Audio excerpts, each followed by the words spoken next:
Graça e paz, irmãos.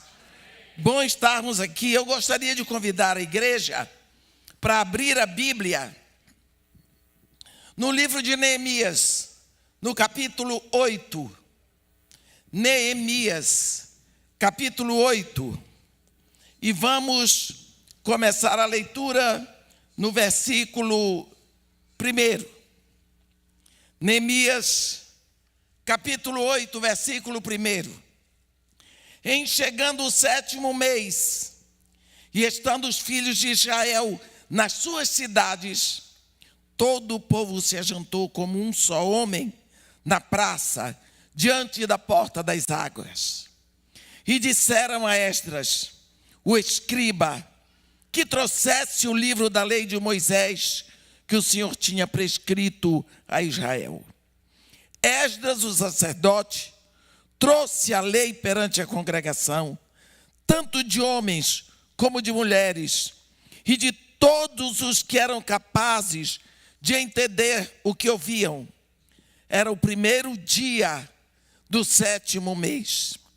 E leu no livro, diante da praça, que está à fronteira à porta das águas, desde a alva até o meio-dia, perante os homens e mulheres, e os que podiam entender, e todo o povo tinha os ouvidos atentos ao livro da lei.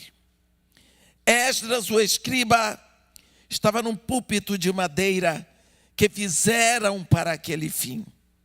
Estavam em pé junto a ele, à sua direita, Matitias, Semanaías, Urias, Ilquias e Maacéias, e à sua esquerda, Pedaías, Misael, Malquias, Razum, Rasbadana, Zacarias e Mesulão. Esdras abriu o livro à vista de todo o povo, porque estava acima dele. Abrindo-o ele, todo o povo se pôs de pé. Esdras bendisse ao Senhor, o grande Deus, e todo o povo respondeu, amém, amém. E levantando as mãos, inclinaram-se e adoraram o Senhor com o rosto em terra. Amém. Nós sabemos o assunto do livro de Neemias, o restaurador de muros derrubados, de portas queimadas. Quando Neemias é enviado de Susã, da Pérsia, onde ele estava como escravo do rei, ele é enviado com um objetivo. Foi o que ele pediu. Ele pediu que ele fosse para restaurar os muros e as portas da cidade onde estão os sepulcros dos meus pais. Esse foi o objetivo. Está bem escrito no capítulo 2, no versículo 5. Nós vamos ver que ele trabalhou. Ele orou, ele jejuou, pranteou, ele conseguiu de Deus tudo o que Deus queria para ele. E quando ele chega em Jerusalém, ele vê uma Jerusalém devastada. Portas queimadas. Isso significa humilhação. Muros quebrados, derrubados.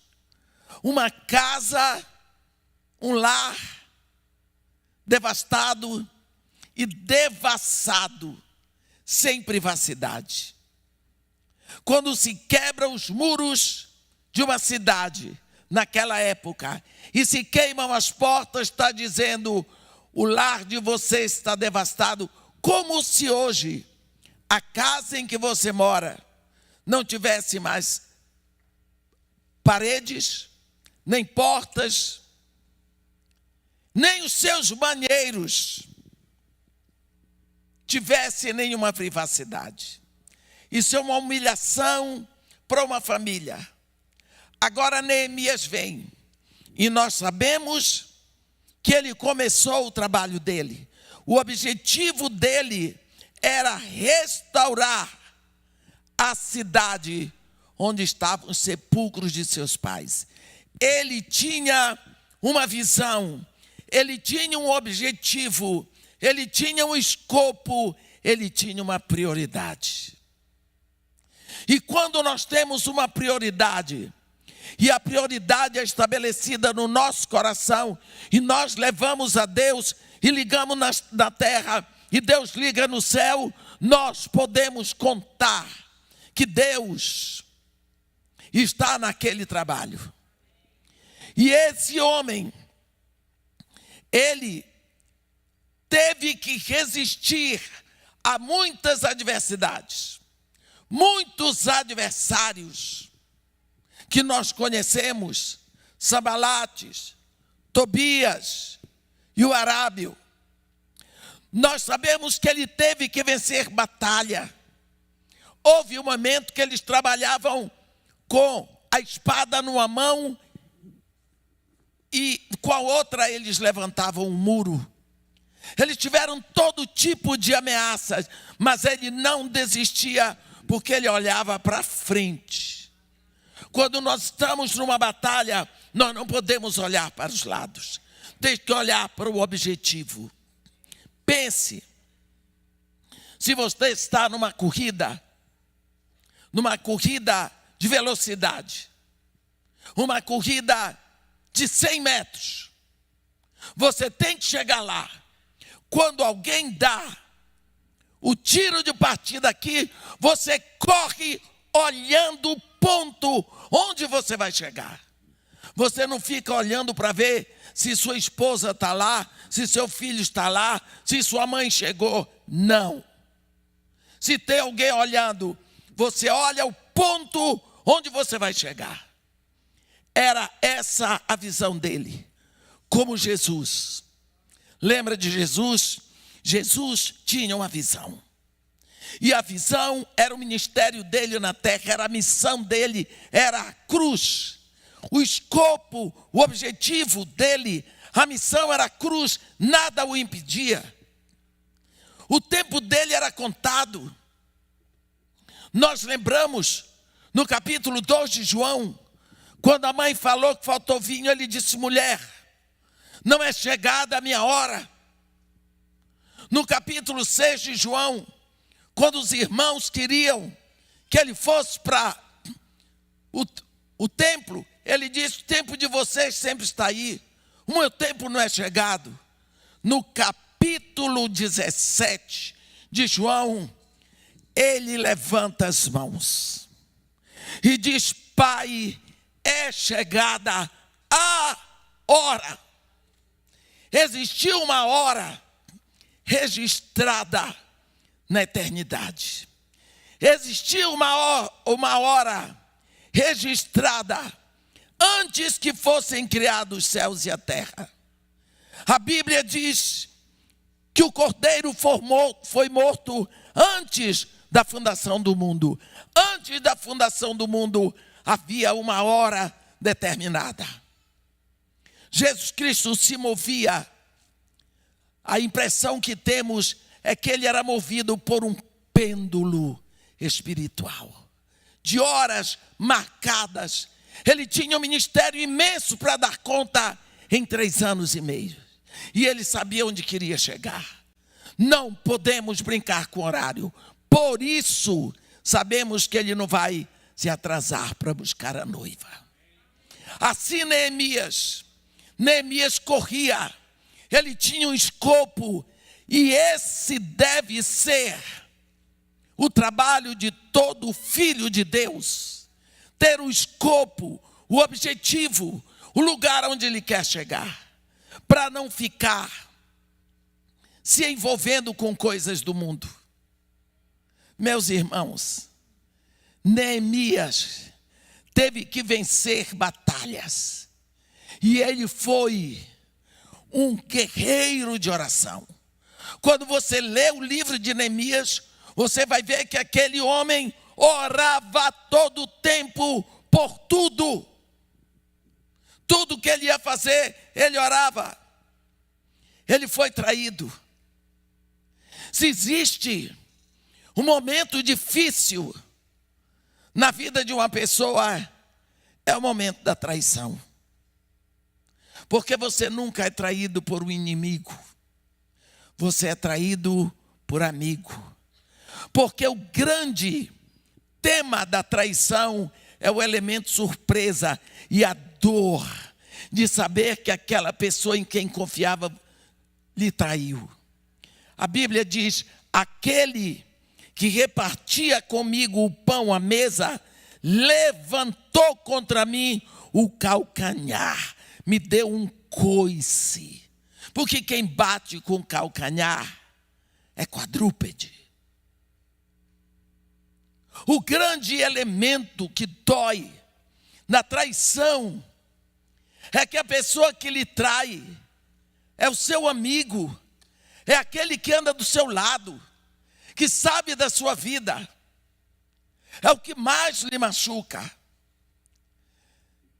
Quando nós entramos a qualquer momento hoje em Jerusalém, nós podemos visitar a Porta das Ovelhas. A Porta das Ovelhas foi entregue para o sumo sacerdote com os sacerdotes restaurarem. É um privilégio restaurar a Porta das Ovelhas. O sacerdote, naquela época, era Semaías, o sumo sacerdote. Ele parecia ser um amigo de Neemias. No meio de tantos inimigos, Semaías se fazia amigo. Houve um momento em que Neemias é atraído, convidado para um encontro pelos inimigos. Ele resistiu e resolveu ir à casa de Semaías, do sumo sacerdote. E no capítulo 6, no versículo 10, Neemias diz assim: tendo eu ido à casa de Semaías, filho de Delaías, filho de Metabel, que estava encerrado, disse ele: vamos juntamente à casa de Deus, ao meio do templo, e fechamos as portas do templo, porque virão matar-te. Aliás, de noite virão matar-te. Como Semaías sabia que viriam matar Neemias? Ele podia abrir o templo e levar Neemias no lugar proibido, porque no meio lá, só quem podia ficar era sacerdote. Neemias não era sacerdote. Ele chamou Neemias para um lugar proibido para Neemias. Ele, sendo sumo sacerdote, ele estava atraindo primeiro a lei de Deus. E fazendo isso, ele estaria atraindo Neemias para o lugar errado, para que ali Neemias fosse morto. Olhe bem, Neemias, na casa dele, na casa de Semaías, recebe o convite para a morte. E ele responde: homem como eu fugiria? E quem há como eu que entre no templo para que viva? De maneira nenhuma entrarei. Olhe bem, o que vocês acham que aconteceu no coração desse homem? Não sobrou ninguém para ele. Mas nós vemos que tem um momento que ele tem que estabelecer guardas. A perseguição, o confronto, a dificuldade. Para quê? Para restaurar muros, para levantar portas, para arrumar a casa, para ter o lugar do culto, para ter a cidade do rei. Mas, depois que tudo está pronto, nós lembramos que Esdras chegou em Jerusalém muitos anos antes de Neemias. Ele era o escriba.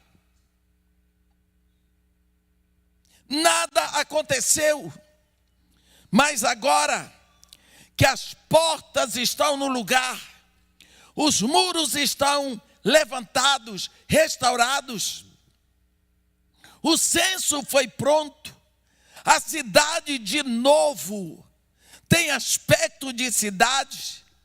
Novamente os judeus têm a alegria de ver: temos a nossa Jerusalém. Vai acontecer um milagre. Ninguém precisou convidar.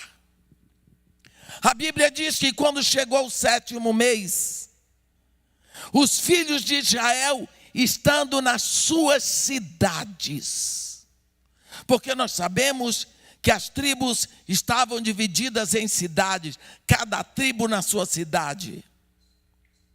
Uma vez que estava tudo pronto, os filhos de Israel nas suas cidades, a Bíblia diz: todo o povo se ajuntou como um só homem. Todo o povo na praça diante da porta das águas. E pediram para Esdras que trouxesse a Bíblia dele, o livro da lei de Moisés que o Senhor tinha prescrito para Israel.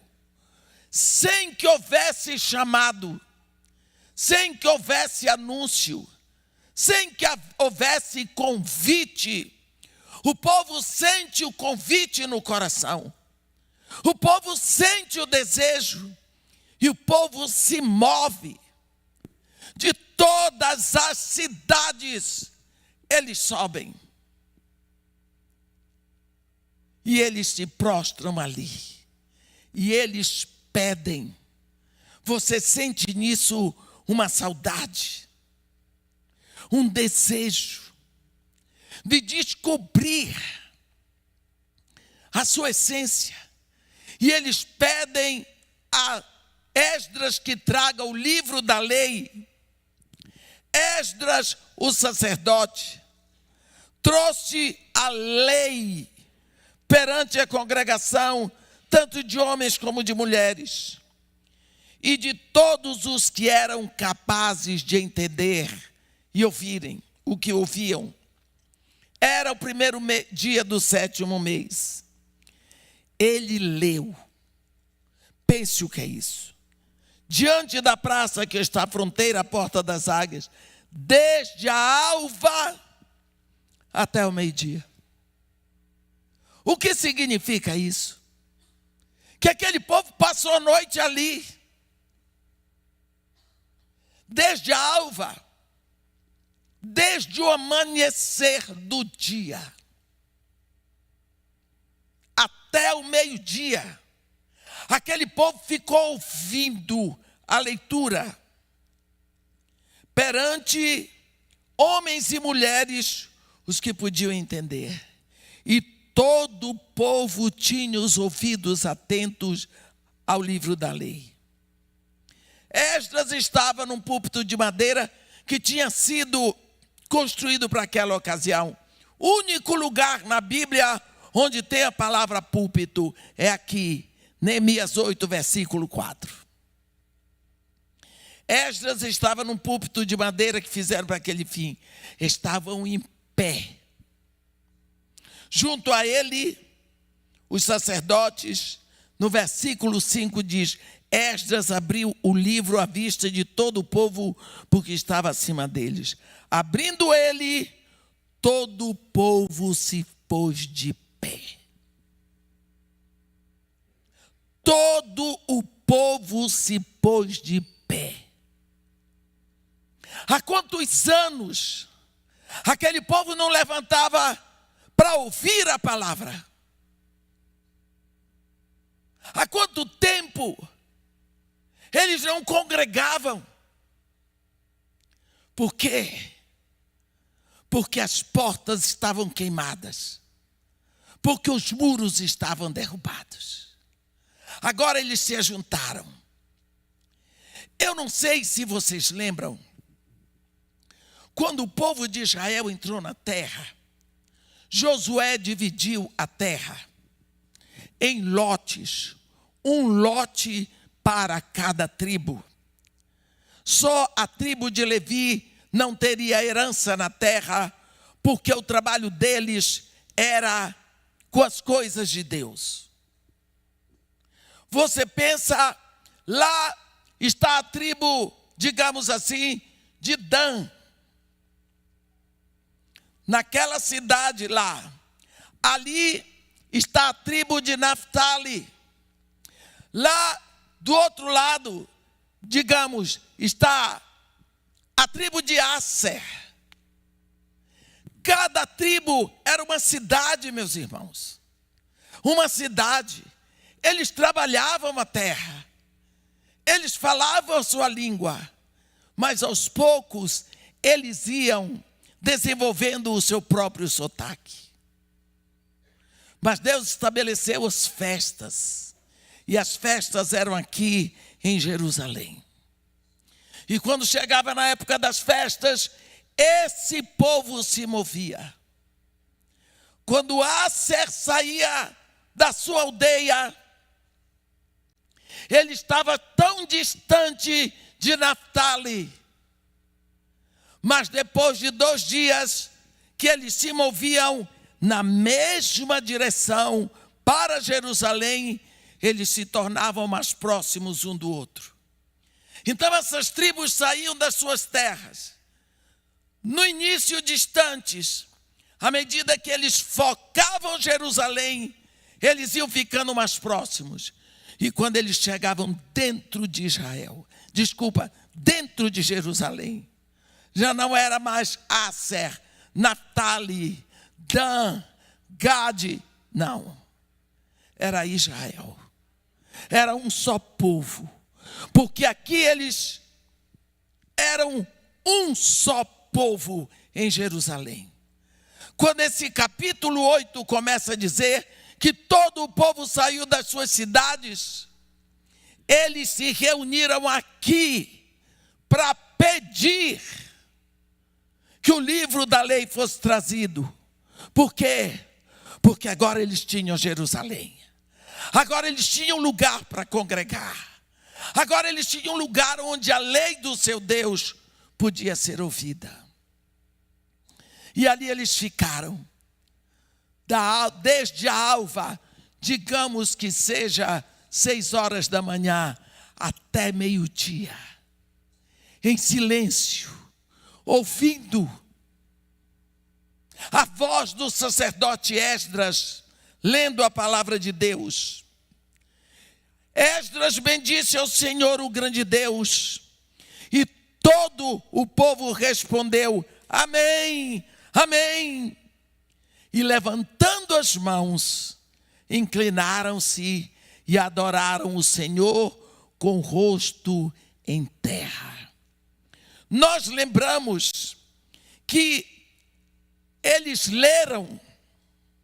Aqui é que eu queria que os irmãos prestassem minha atenção.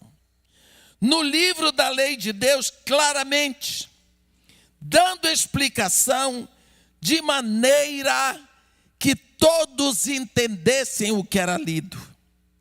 Neemias era o governador e Esdras, sacerdote e escriba, e os levitas que ensinavam todo o povo lhe disseram: este dia é consagrado ao Senhor vosso Deus, pelo que não pranteeis, nem choreis, porque todo o povo chorava, ouvindo as palavras da lei.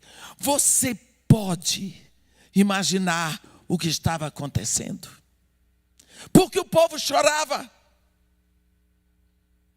Enquanto as portas estavam derrubadas, queimadas e os muros derrubados.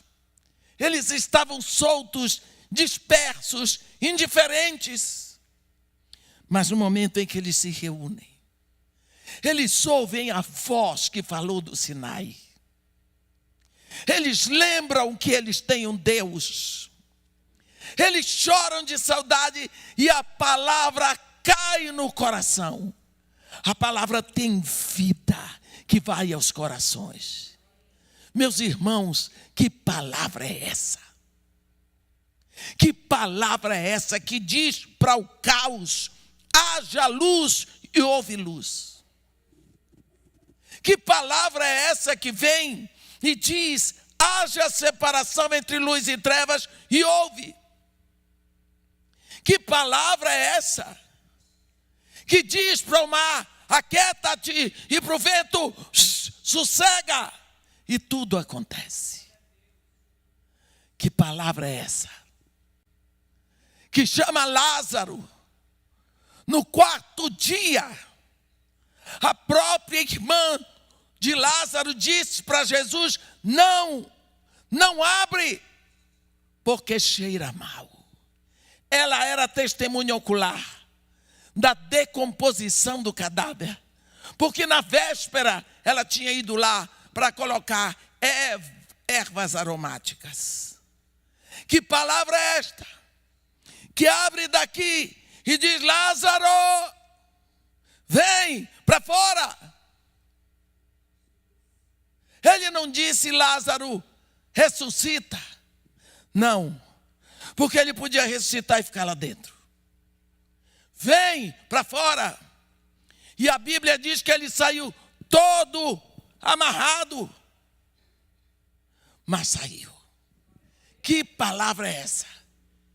Por que será que esta palavra, com todo este poder, não está hoje ressuscitando o que está morto dentro dos corações?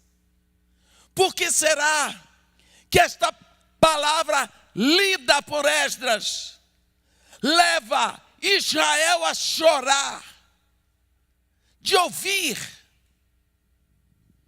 Por que será que hoje nós não estamos mais vendo nada disso acontecer? A Bíblia diz que o povo chorava a ponto de Neemias e os escribas e os levitas dizerem ao povo: não há momento para chorar. Comam, bebam. Quem trouxe comida, reparta com quem não trouxe, porque é dia de festa. Naquele dia o povo passou toda a manhã ouvindo a palavra de Deus. Chorou, se emocionou, reviveu, comungou. No outro dia eles estavam lá. A Bíblia diz no dia seguinte: ajuntaram-se a Esdras o escriba, os cabeças da família e todo o povo, e os sacerdotes e os levitas, isto para tentarem nas palavras da lei. Olhe bem o que vai acontecer. Acharam escrito na lei que o Senhor ordenara por intermédio de Moisés que os filhos de Israel habitassem em cabanas durante a festa do 7º mês. Era o 7º mês. Era o 7º mês. Nós vimos aqui no capítulo 8, versículo 1. Em chegando o 7º mês, e estando os filhos de Israel nas suas cidades, todo o povo se ajuntou como um só homem na praça, diante da porta das águas. Agora, eles leem, tomam conhecimento de que existe uma ordem de Deus para o 7º mês. Que no 7º mês durante a festa, todo o povo de Israel habite em cabanas, que publicasse e fizesse passar pregão por todas as cidades e em Jerusalém, dizendo: saí ao monte e trazei ramos de oliveiras, ramos de zambujeiros, ramos de murtas, ramos de palmeiras e ramos de árvores frondosas para fazer cabanas, como está escrito. Saiu o povo, trouxeram ramos e fizeram para si cabanas, cada um no seu terraço e nos seus pátios e nos átrios da casa de Deus e na praça da porta das águas e na praça da porta de Efraim. Toda a congregação dos que tinham voltado do cativeiro fez cabanas e dela habitou. Você está vendo? Eles não conheciam a lei, porque eles não ouviram a palavra. Mas agora que ouviram, eles querem obedecer. A palavra ouvida penetrou nos seus corações e agora eles estão obedecendo. Olha o valor da palavra de Deus. A Bíblia diz que a palavra de Deus é viva e é eficaz. Significa que ela trabalha sozinha, ela não precisa de ajuda. E ela é mais cortante do que qualquer espada de 2 gumes. E ela vai até o ponto de separar alma do espírito, juntas e medulas, e é apta para discernir os pensamentos e os propósitos do coração.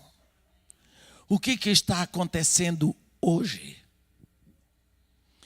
A palavra não perdeu o seu poder, porque Deus é fiel à sua palavra.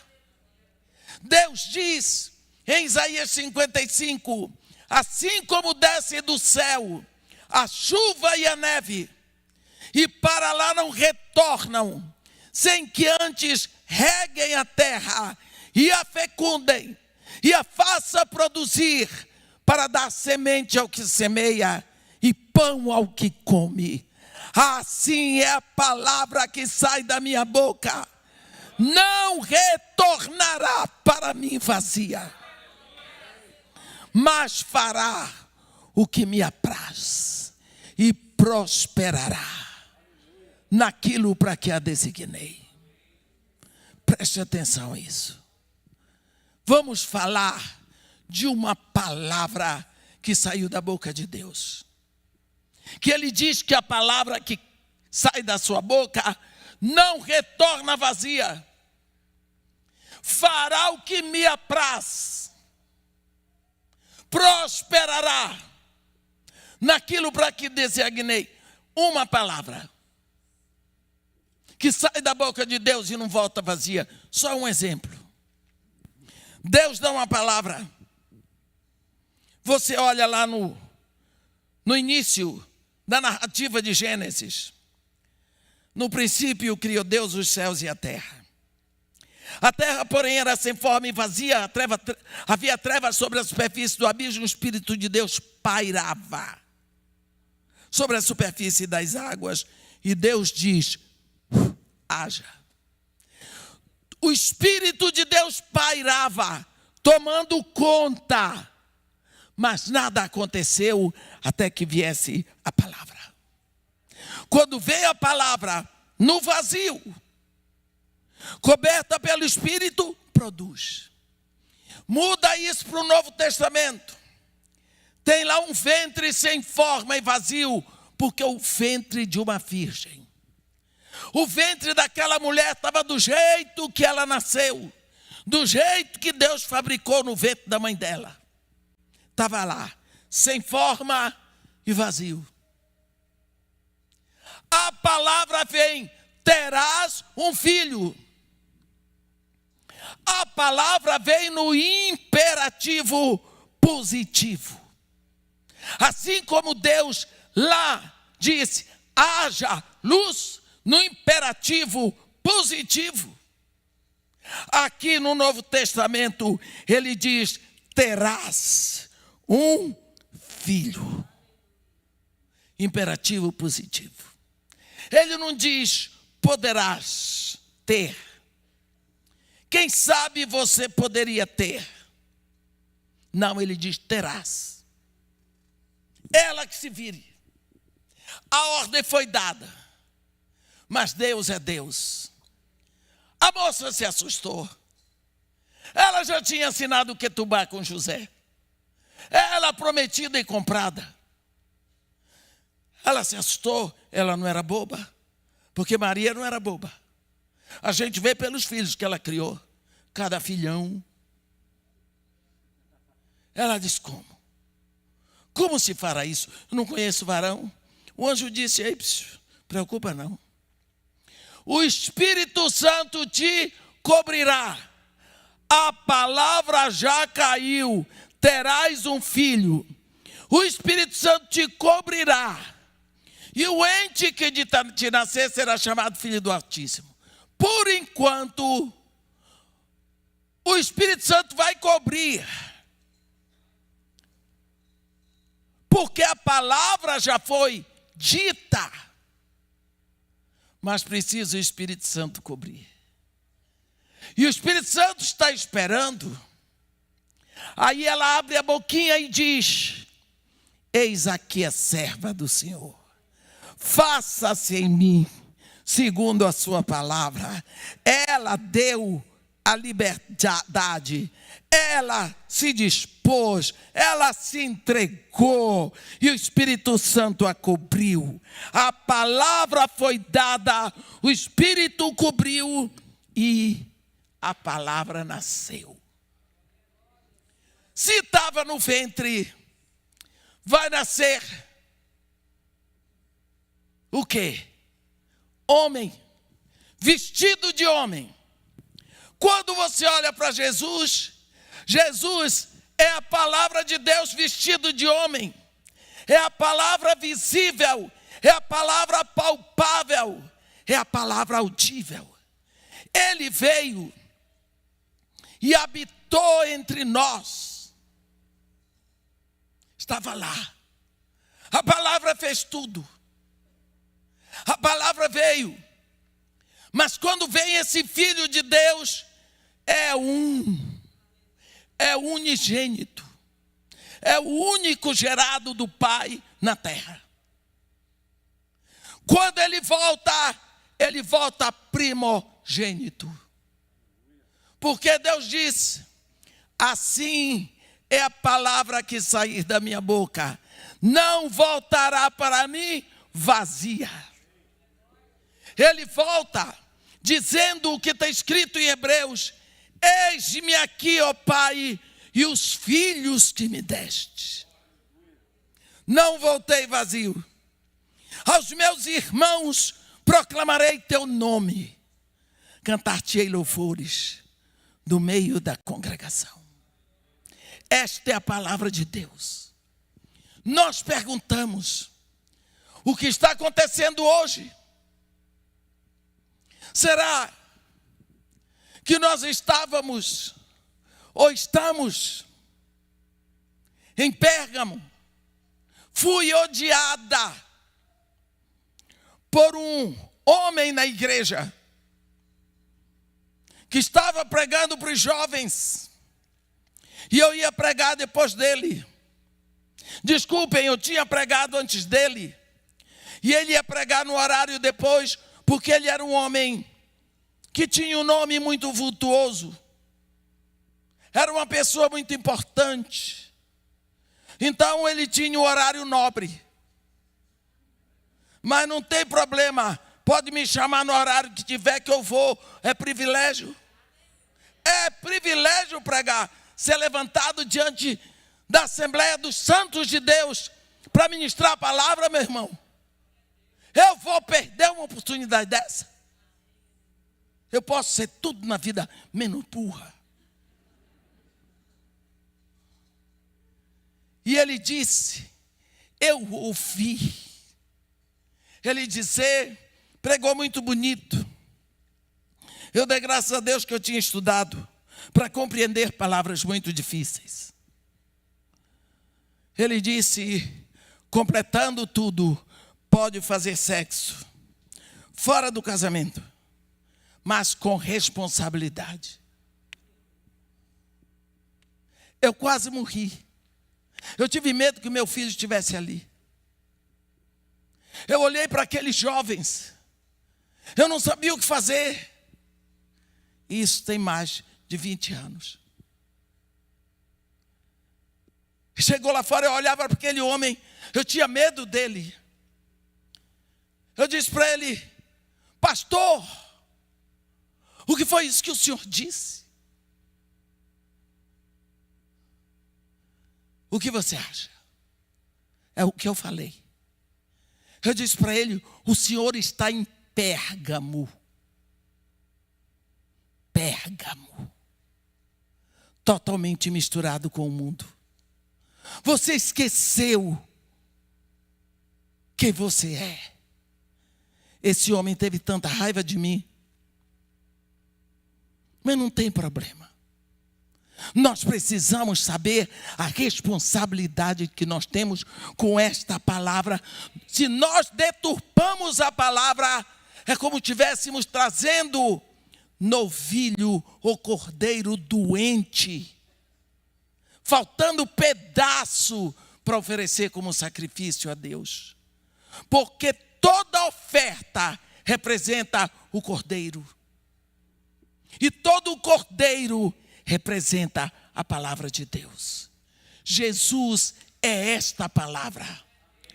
Olhe bem, se no Antigo Testamento a leitura da lei deixa o povo chorar com o coração compungido, por que será que a leitura do Evangelho não está tendo o mesmo efeito hoje?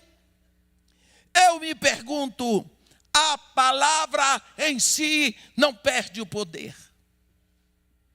Será que nós estamos pregando a palavra de Deus?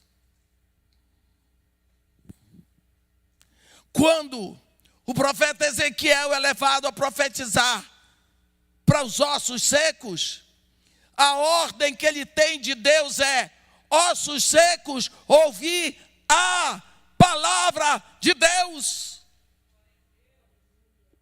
Porque se os ossos secos ouvem a palavra de Deus, por que é que eu não ouço? Quando a palavra de Deus é pregada, não há impedimento. Osso seco ouve, montanha ouve, o mar ouve, tudo ouve, porque não há impedimento para a palavra. Nós vemos lá em Jonas, falamos ontem sobre o avivamento que aconteceu em Nínive, por uma visão que Deus deu. Jonas foi para Nínive, uma cidade idólatra, perdida, nefastamente pecadora. E ele diz ainda, 40 dias em Nínive será subvertida. Passou o tempo atravessando, fazendo esse discurso mal criado, de má vontade, um profeta esquisito. Até o rei desceu do seu trono, retirou as vestes reais, se vestiu de pano de saco, sentou sobre a cinza, deu um decreto que todos se convertessem ao Deus de Jonas, desde os animais teriam que fazer jejum. Porque ele não apontou um pecado, ele não chamou atenção de idolatria nem nada, ele apontou um tempo que ia caminhando para o final. Se hoje são 40 dias, amanhã são 39, 38 e um sermão escatológico. Mas Neemias, ele restaura os muros, coloca as portas no lugar, vence todas as dificuldades. O povo viu que tinha casa, O povo vem sem ser chamado e quer ouvir a lei do seu Deus. Quando a palavra é lida, toca os corações. Eles tomam conhecimento da vontade de Deus e vão obedecer. E começa todo um avivamento em Judá, a partir do momento em que a palavra de Deus é lida e ouvida. Porque novamente a cidade tinha sua privacidade. A cidade era dos filhos de Israel. Quando nós vemos isso tudo e nós pensamos, o que é que nós estamos vivendo hoje? Somos parados, quase que indiferentes. Temos a Bíblia, não lemos, não nos interessamos, não meditamos na palavra, não engolimos trechos para ruminar. Como você dorme sem ter um trecho para ruminar de madrugada? Da onde vem a sua nutrição? Igreja não cresce por número, por estatísticas. Igreja cresce por nutrição. E a nutrição da igreja é a palavra de Deus. Olha, o povo acordou. O povo pediu. O povo queria. Esdras estava lá, muito antes de Neemias, mas não tinha lido o livro da lei para o povo. Como lemos no primeiro dia. Se fendesses os céus e descesses, e as montanhas se derretessem aos teus pés, como quando o fogo faz tremer os gravetos, para tornar o teu nome conhecido dos teus inimigos. Quando tu fizeste coisas maravilhosas para nós, que não entendemos, tu desceste, e as montanhas se derreteram aos teus pés. Porque desde toda a eternidade, nem olhos viram, nem ouvidos ouviram, e nem coração nenhum foi revelado sobre um Deus como tu, que trabalhas em favor daqueles que em ti esperam. É tempo, meus irmãos, de nós nos interessarmos por essa palavra, de nós buscarmos a palavra.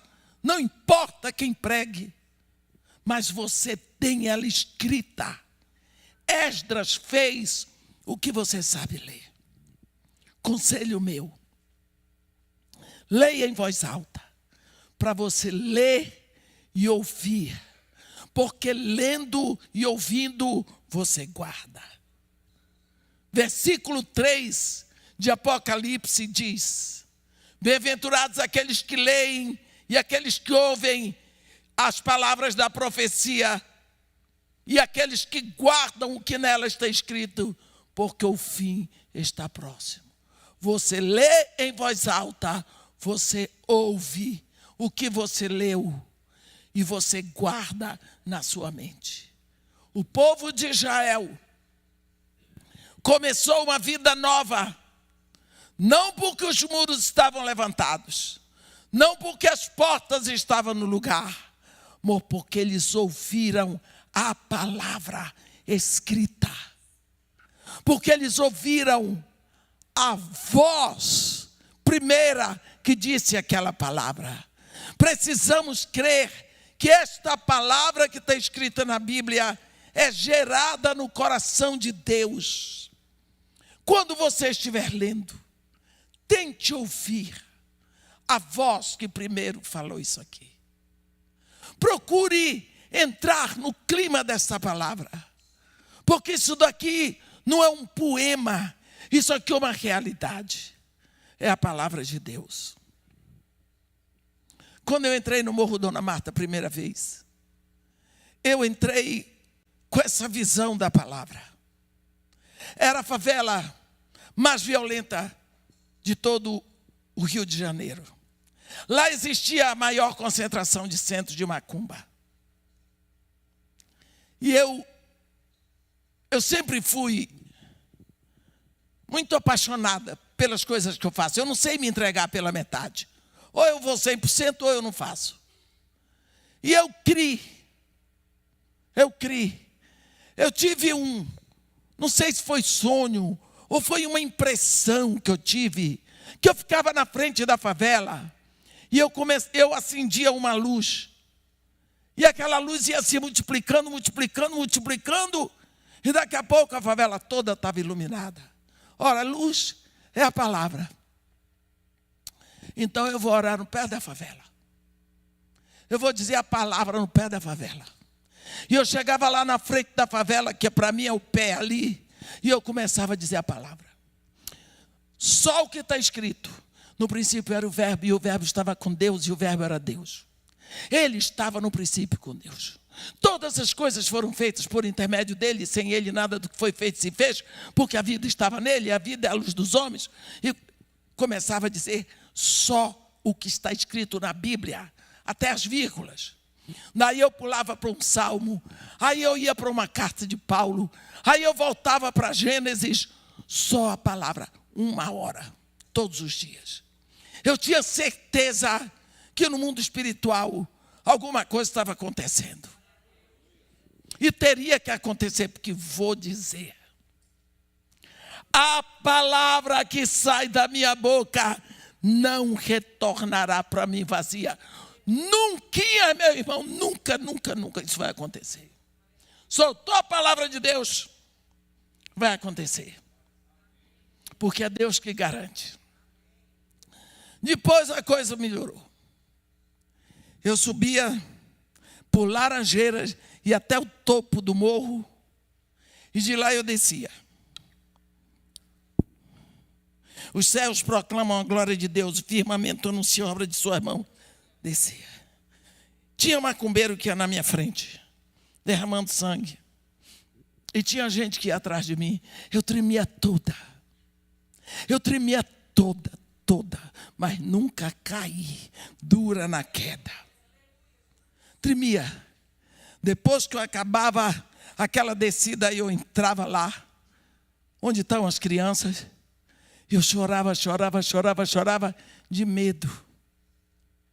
Mas eu dizia, porque eu sou assim. Eu posso estar morrendo de medo, mas estou teimando. Eu faço. Não tem, quando eu sei que tem que fazer uma coisa, eu faço. Eu choro, eu tremo, mas eu sou teimosa. Eu sempre fui teimosa. Eu apanhei tanto por ser teimosa. Tudo na minha vida de castigo que eu tive é porque eu sou teimosa. Eu aprendi. De Meia 1, capítulo 1. Perseverança é teimosia bem orientada. Teimosa, teimei. Casa de Maria e Marta. Todos os lugares têm versículo bíblico escrito. Pastor Jeremias já foi lá. Pastor Seni Tavares já foi lá. Todas as paredes, até dentro dos banheiros, tem versículos. As crianças só cantavam versículos. Eu fiz um rap com a palavra de Deus. No princípio eu era o verbo, e o verbo estava em Deus, e o verbo era Deus. Maranata em Dona Marta. Ora vem, Senhor Jesus. Jesus Cristo brasileiro, carioca, Salvador. Maranata em Dona Marta. Ora vem, Senhor Jesus. E assim eu fui para as crianças dançarem. Um rap com a palavra de Deus. Já copiaram o meu rap. E eu não consegui gravar. Não deu ibope para mim. Também eu cantando não dou ibope para nada. Meus irmãos, o objetivo do trabalho da Casa de Maria e Marta é só esse: plantar Jesus no coração das crianças. Porque plantou, o que plantar ali vai frutificar. Se plantar, desculpe a expressão, safadeza, vai produzir safadeza. Mas se plantar Jesus, já tem tantos pastores que saíram dali, missionários, líderes de louvor, e vêm falar comigo. Eu estava em Portugal, só vou dar esse testemunho, porque tem aqui gente que estava lá comigo, a Ângela estava. Menina que foi de mim lá, que foi lá da casa de Dona Marta. Eu não sabia que ela estava em Portugal. Descobri onde estava, foi lá levar uma oferta para mim. Precisava ver o carinho, a saudade. É como se eu fosse a mãe. Eu vi pequenininha. Eu enterrei o pai dela. E tantas histórias. Palavra de Deus. Entrei lá em 1990. 2002 acabou o último centro de macumba. Palavra de Deus. Se a palavra de Deus não fizer isso, então não é palavra de Deus. Se for palavra de Deus, vai destruir as obras do diabo, sim. Para isso se manifestou o Filho de Deus, para destruir as obras do diabo. Então, se eu der a palavra de Deus, vai destruir. Deus diz, profeta, profetiza. O que? Diz assim, ossos secos, ouvi a palavra de Deus. Se eu pregar a palavra de Deus, osso seco ouve sim. Porque a palavra de Deus não há impedimento para a palavra de Deus. 2004, o Morro Dona Marta foi retirado da lista das favelas violentas. 2008, o governador resolveu fazer as UPPs começando no Morro Dona Marta. Morro Dona Marta recebeu a primeira UPP, sem um tiro, sem uma gota de sangue, sem prisão, sem nada. Pronto, descobrimos como pacificar a favela. Fizeram um censo, 83% da população de Dona Marta era evangélica. Por quê? Palavra de Deus, nunca fui pregar na casa de nenhuma família. Nunca fui pregar na boca de fumo. Nunca fiz culto com os pais. Entrega para as crianças, eles levam. São os melhores evangelistas. Porque eles entregam o que eles ouvem na íntegra. Eu me lembro de uma vez que um pastor queria que minhas crianças fossem cantar domingo de Páscoa. Já vou terminar, pastor, que eu sei que vocês têm horário. E eu disse, pastor, eu não posso, porque minhas crianças cantam e dançam bem. Eles são lindos, dançam bem. Tem um grupo de dança, Yeshua Rai, dança hebraica, a quem ensinava tudo. Eles cantavam em hebraico, português e inglês. Eles são joia. E eu disse, eu não posso obrigar. Por quê? Cada criança vai numa igreja. Porque eles aprendem a cantar na casa de Maria e Marta. Aí eles querem mostrar, eles tocam o instrumento, eles cantam. As igrejinhas do morro vão convidar as crianças para fazerem um grupo de louvor. Eles se sentem valorizados. E assim eles começam a liderar louvores nas igrejas. Eu disse, eu não posso pedir que as crianças vão domingo de Páscoa para a sua igreja. Mas o senhor está livre e pode convidar. O pastor chegou lá, muito feliz, e disse, olha, crianças, eu vim aqui fazer um convite para vocês. É que domingo de Páscoa, lá na minha igreja, e disse qual era a igreja, todo mundo conhece o pastor. O coelhinho deixou ovinhos para quem for cantar Um menino de 6 anos. Que pastor, pelo amor de Deus. Coelho não bota ovo, nem a coelha. E os outros começaram a rir, virou aquela anarquia.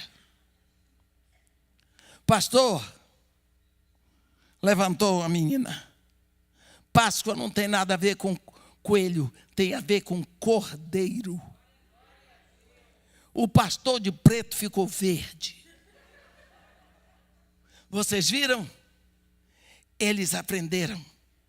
Se você ensinar direito, eles soltam. Eu não tive coragem de dizer nada para o pastor, pois as crianças disseram.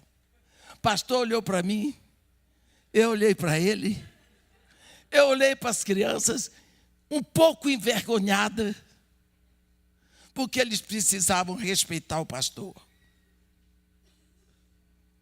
Mas satisfeita da vida que eles aprenderam a lição. Isso é ministrar para crianças. Criança recebe o que você entrega.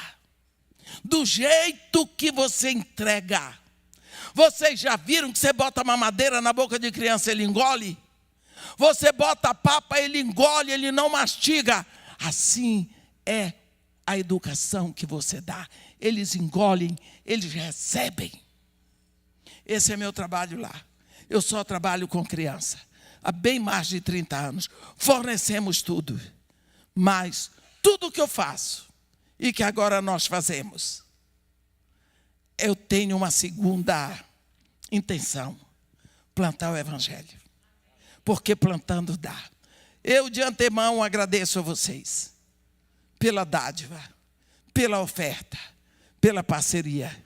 Que Deus continue abençoando o suor de vocês. Porque eu sei que ninguém aqui vai dar do que sobra. Vai dar daquilo que é seu. Muito obrigada. Deus abençoe. Tchau.